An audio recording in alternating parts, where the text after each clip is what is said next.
Hello and welcome to the Global Perspective Show. I'm John Bersia, Special Assistant to the President for Global Perspectives at UCF.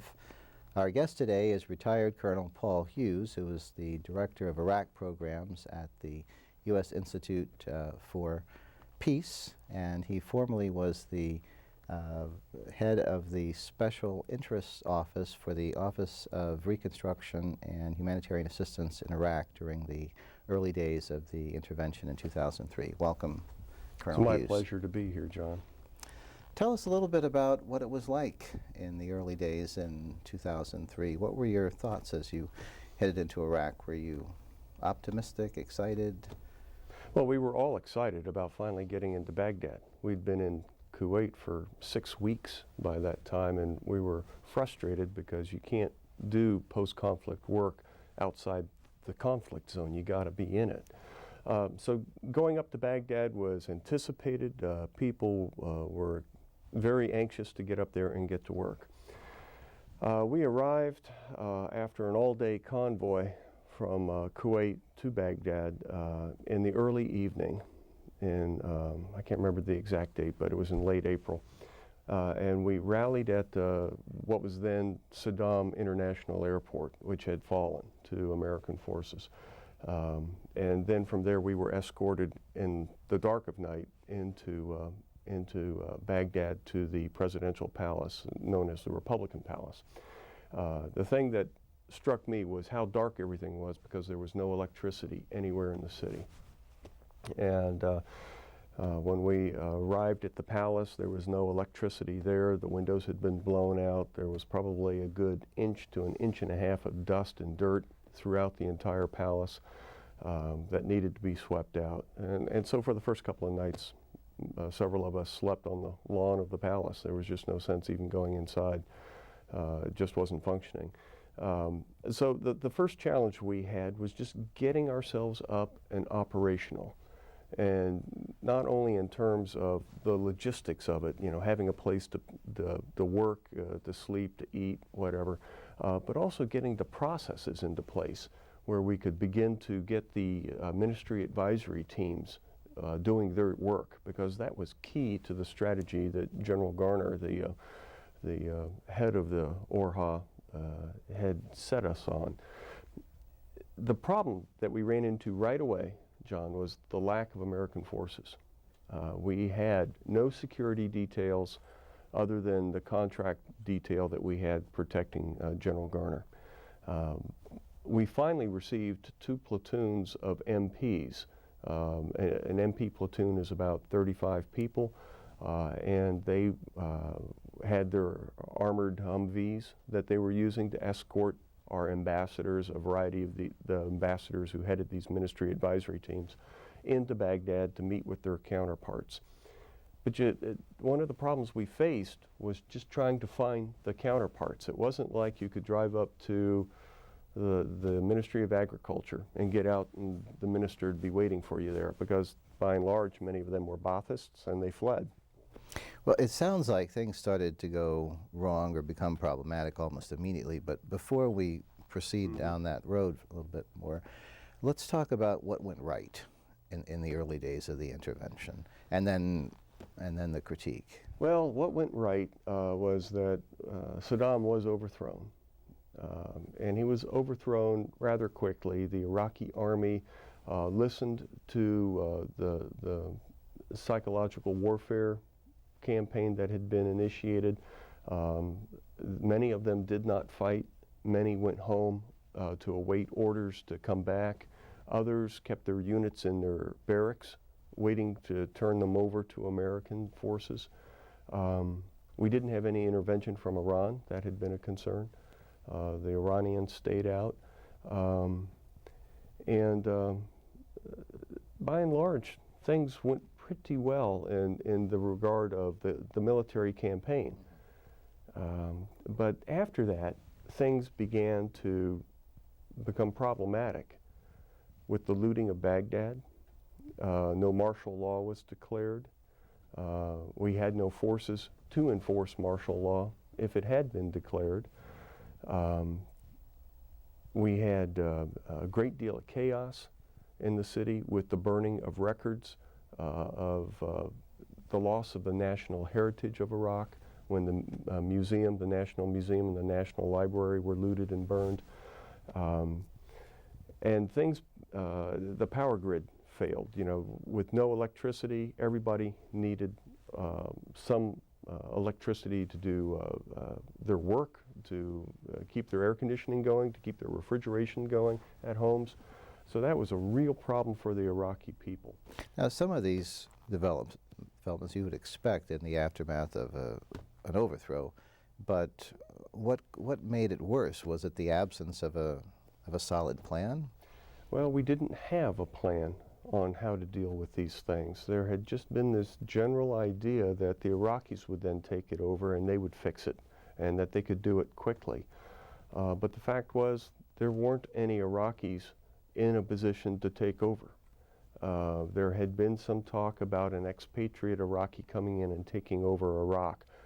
That fell flat. The people of Iraq were not accepting expatriates who had not lived in the country for 30 or 40 years.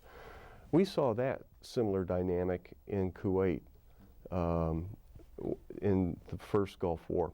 The Kuwaitis who fled Kuwait when Iraq occupied it were not particularly welcomed back by those who stayed and slugged it out with the Iraqis through a guerrilla movement. And so I expected that we would have the same problem. And I know several other people voiced their concerns about bringing in an expatriate who knew virtually little about what was going on inside of Iraq.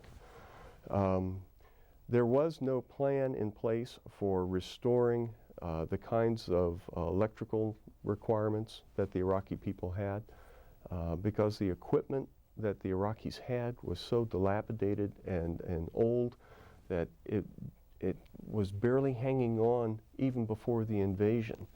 I mean, when I went out to the oil fields and saw what the oil technology was, it was 1950s technology. And it remains basically 1950s technology today. It's going to take billions to bring that industry up to standard. The electrical generation for Iraq was basically done on burning fuel, burning oil to produce the electricity. But if you don't have the electricity, you can't run the oil wells. And if you don't have electricity, you can't run the water sanitation plants. So electricity drives so much out there, but it in turn needs the oil. So once one thing fell apart, other things began to fall apart. And it overwhelmed us because we didn't have the capacity to get in there and fix it right away. Something on the scale of Iraq, you know, similar to the state of California. Imagine if the state of California lost all of its electricity today.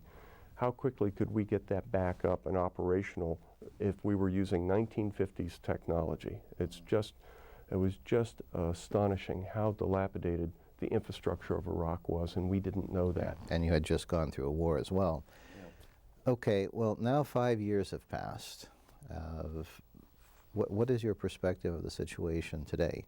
Is it as grim as some say it is? Is it hopeful in some aspects? What is your assessment? I am hopeful with what's going on in Iraq today, just because from my perspective of having been on the ground so often over there in my current duties, it couldn't have gotten much worse. 2006 and 2007, what I refer to as the Civil War years of Iraq, were just catastrophic to the people. It was just hell every day, and they're slowly climbing out of that, but it takes a lot of work to do it. But it just couldn't get any worse than it was then. So I'm hopeful. Are things in place to make this happen quickly, this recovery? Not really. The security situation around Baghdad's improved a great deal. The president's surge had a part to play in that, but the Iraqis had an even bigger part to play in it. When the Sunni tribes decided not to fight the Americans anymore and to work with them to expel Al-Qaeda, that was a tremendous turnaround. And that was something the Iraqis decided to do. Al-Qaeda had overstepped its bounds. It had transgressed traditional values and mores. And once that occurred, the tribes turned on al-Qaeda. So that was helpful. And then Muqtada al-Sadr's decision to stand down his militia for 6 months was extremely beneficial, because that took a lot of the death squads out of play. But he's trying to professionalize that militia now. And in doing so, my concern is, what's he going to do with that militia? You don't professionalize a military force unless you intend to use it. So why is he doing this, and when does he intend to use it? And for Could what you purpose? talk about his orientation so that the viewers can keep track? You mentioned the Sunnis, and now you're talking about the Shia component. Yeah, Muqtada al-Sadr is the son of a very famous Ayatollah, Muhammad al-Sadr, who was assassinated by Saddam because he was too influential, too powerful as a Shia cleric. With his assassination, Grand Ayatollah Ali al-Sistani was elevated to the head of the Hawza, which is the collective group of Shia religious leaders in Iraq who basically call the shots for the Shia in terms of religious decisions. They tend to remain very apolitical at this point, at least publicly so. But Muqtada, a lot of people in the West think that he was a cleric or is a cleric. He is not. He is undergoing training today as we speak in Qum in Iran, so that he can have the status of being a religious leader like his father, which that's what he aspires to be. But he intends to be a much more politically active religious leader. And so he has this militia that has formed basically out of the poor men of Iraq, the young poor men of Iraq who were Shia. And these guys have basically taken the law into their own hands and have executed Sunnis. They've done ethnic and sectarian cleansing in Baghdad, which is another reason the fighting in Baghdad has kind of subsided. Nobody needs to cleanse any more districts right now. So he's a wild card in my view. He called his militia out to the streets of Najaf and Karbala, the two holy cities, in April of 2004 to fight the Americans, and he was severely beaten. He lost probably on the scale of about 10,000 fighters in that month-long fight. And so he's cautious now when it comes to taking on the Americans. I think he'll wait the Americans out and try to position himself to be a more influential political leader after the Americans leave. And he'll challenge the central authority of Iraq.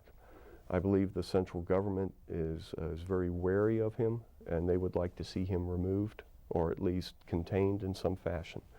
And that's a decision they're going to have to deal with. I'm not sure where their heads are. So is there anything else that accounts for the improvement in the situation? You mentioned the surge, you mentioned the increasing cooperation on the part of the Sunnis and the willingness on the part of at least some of the Shias to hold back. Is there anything else that's really on the military side. Now, on the political side, we have seen some movement that interests me because of the timing of it.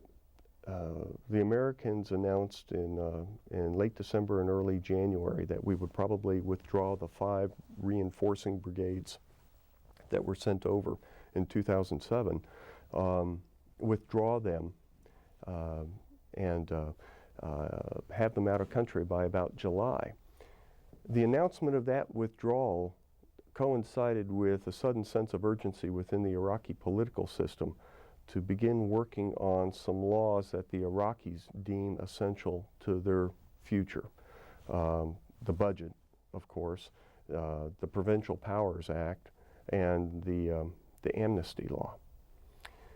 What we found was that the 3 basic blocks within the Council of Representatives, their parliament, the Arab Sunni, the Arab Shia, and the Kurds, who all had different interests in one of these 3 pieces of legislation, decided to bundle the laws together into one vote.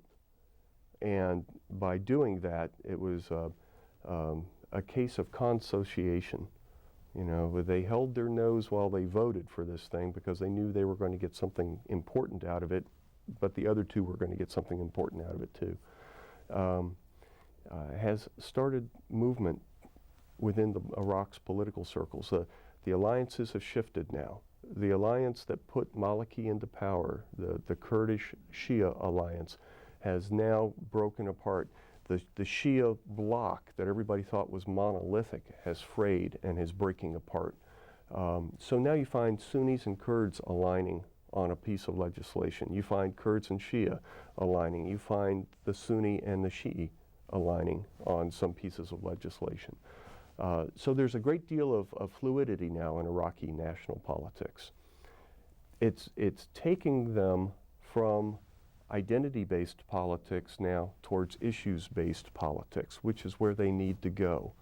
So there's a maturation process we're witnessing here.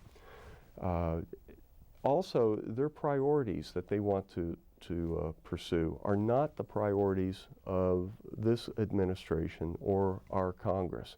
Remember, we had the famous 18 benchmarks.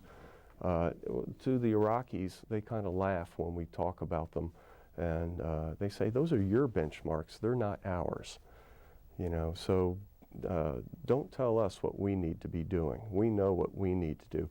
And quite frankly, they're more interested in getting the state back up to an operating level where it provides services to the people. And it takes care of this issue of federalism, which is why the Provincial Powers Act was important. But the idea of oil revenue sharing and things of that nature, that's not high on their list. Because there is revenue sharing of the oil profits. It's being done right now on a population per capita basis, not on a provincial basis. And when that issue comes up, that'll be a contentious issue, but that's down the road in their way of thinking. Right now, they've got other priorities. And I think to the average viewer, all of what you just described is intensely complicated and very much removed from their consciousness. They're probably more focused on the American troops that are there and when those are coming home. Based on your current assessment, how long do you think the troops will need to stay there realistically? Well, you know, we're bringing the 5 brigades back. That'll take us back down to the pre-surge level of about 130, 140,000 troops in country. The Iraqi army is becoming a more proficient army. And as it begins to pick up more responsibility, I think that you will see 1 or 2 brigades being withdrawn as the Iraqi army demonstrates its ability to do things. But quite frankly, I don't think that's going to happen anytime soon. I think that we will probably see something, a major military force investment there probably until the year 2012 or 2013, just because it takes that long to deal with insurgencies. There have been some successes, and certainly you don't want to withdraw too rapidly and jeopardize those gains that have been made. But you got to have an idea of what's going on and what you need American forces on the ground to do. As American combat forces are withdrawn, we're going to probably see an increase in the number of forces that are dedicated to the training and equipping of the Iraqi military, much like any other traditional security mission that we have with other countries around the world. I think that in the end, we'll probably still have around 40,000 troops left in Iraq for probably another 10 years to take care of this kind of business, to take care of counterterrorism issues and things of that nature. That's a far cry from what we've got there now. Having the American forces in this number tied down in Iraq is extremely problematic for the country overall, because it's taken away our flexibility and our credibility to act around the world where we have other issues at play. As one of my friends likes to say, the world notices when Gulliver is tied down, and we are definitely tied down in Iraq right now. What about the preparedness of the Iraqi military in terms of protecting the security of the country? When do you think that will be likely? And they have estimated, the Minister of Defense talked with me, and he said that he estimates by 2012 he'll be able to take over the internal security issues of Iraq. And then the external? The external defense, the border defense, by 2018. Okay. And the reason for that is principally because you need small unit activities for the internal defense, battalion, company, platoon level kinds of activities, which can be trained much faster than the large-scale maneuver requirements for defending your borders. And that takes time to put into place, not only in terms of leadership and the training of individuals, but also the equipping of a force to do that. Right now, they're not a mechanized force. The Iraqi army is not a mechanized force. They still don't have an air force to speak of other than some transportation assets. So that's going to take a while for them to get that all together. No, my biggest problem, my biggest worry is with the police. The Ministry of Interior needs a great deal of reform done to it. The police need a lot more training in basic duties and responsibilities. The rule of law system needs to be completely overhauled because it's just not functioning right. And if the common citizen cannot come out of their home in the morning and see a policeman doing his job and doing it without being corrupt, they're not going to have faith in local government or in the national government. And so that's the critical nature of the police right now. We need to get some people in there who can train them. There's been a lot of finger pointing about the Iraq crisis. Who's responsible? Where does the blame lie? What's your thought about that? Well, I have three basic categories that I hold accountable for this. I hold the executive branch accountable because as the president is the commander-in-chief, he is the one who is responsible for ensuring that when we go to war, it is done correctly through his chain of command, through the Secretary of Defense and on down. That did not occur, and that's why we are where we are today. The executive branch chose to exercise its doctrine of preventive war, which I think has proven to be an utter failure. Again, something that they have to be held accountable for. The legislative branch I hold accountable because they have willingly ceded their authorities to overwatch the war-making powers of the United States to the executive branch. It's been this way for decades. And in 2002, nobody wanted to call the president on it. Nobody wanted to challenge him for a variety of reasons. The 9/11 attacks and Afghanistan, and it just wouldn't have looked patriotic. And oh, by the way, 2004 elections were coming up, and nobody wanted to appear to be, unpatriotic before an election. And that's a damning statement to say. But we don't have leaders in Congress who are willing to really challenge executive branch powers when they needed to be challenged. The third group is the American people.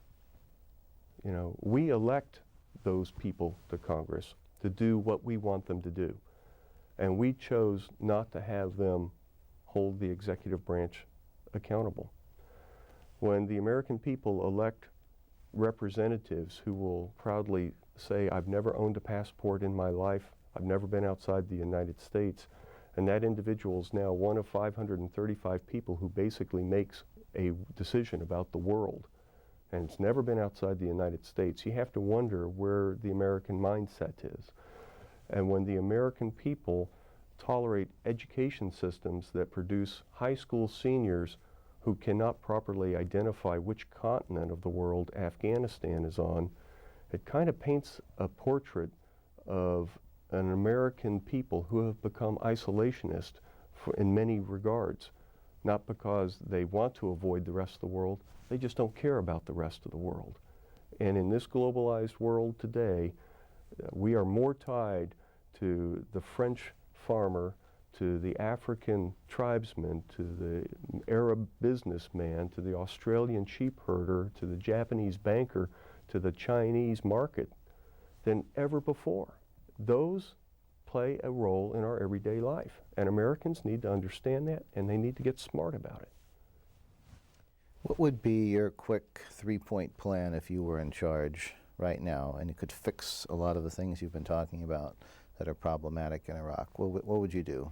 Well, I would immediately do whatever is necessary to get the Department of State built with a capacity that would permit it to do local level reconciliation work and to get outside of its embassy grounds in Baghdad. The Department of State remains in a fortress and really has no idea what's going on the streets of Iraq. The second thing I would do is get other nations involved in the training of the Iraqi police, the nations who have ministries of interior, who understand the national police system. Get them in there to reform the Ministry of Interior and to train the police. Right now we have our Department of Defense doing that through its own staff and through contractors. That's not the best way to do this. We need to have others come in and help. The third thing is begin the regional dialogue that has been put off by this administration for 8 years. By not talking to Syria, by not talking to Iran, we're ignoring two of the major threats to Iraq and to our interests in the region today. And as the Iraq Study Group report recommended, we should embark on a new regional offensive, a diplomatic offensive, to bring the people together to work these issues out. Good. Well, thank you very much, Colonel Hughes, for sharing your views with us today. My pleasure. And thank you. For the Global Perspective Show, I'm John Bersia, and we'll see you next time.